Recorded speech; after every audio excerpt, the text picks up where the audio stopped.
সারা দিন সকাল 10টা থেকে শুরু করে আসর আজান পর্যন্ত ক্রেতা মধু মধু কিরে কিরে বলে বিক্রি করা লোকটি তার এখন যে অবস্থা, নিজে নিজের গলায় ছুরি চালাতে দ্বিধাবোধ করতেছে না। তিনি বলতেছে, আমি এসব করতে চাইনি, ভাইরাল হওয়ারও আমার কোনো ইচ্ছা ছিল না।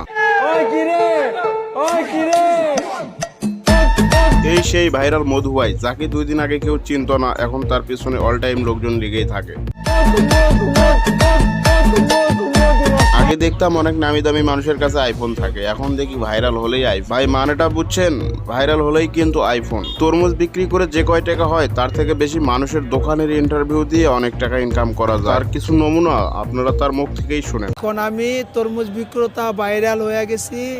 মধু রসমালাই মন ভরা খাইবে। আমাদের একজন মোবাইল হুজুর আছে, তাইও কিন্তু তার পিছন এখন পর্যন্ত ছাড়েনি। মানুষ ভাইরাল হওয়া খুশিতে থাকে, আর আমাদের মধু ভাই ভাইরাল হওয়ায় বিপদে আছে। সারা দিন সকাল 10টা থেকে শুরু করে আসর আজান পর্যন্ত পুরা সাংবাদিক আমার ঘিরা রাখে। সো কলেজার ভাই ব্রাদার, আজকের মতো ভিডিও এ পর্যন্তই। ভালো হয়ে থাকলে লাইক কমেন্ট সাবস্ক্রাইব করে দিয়ে পাশেই থাক। আবার দেখা হবে নতুন কোনো ভিডিওতে।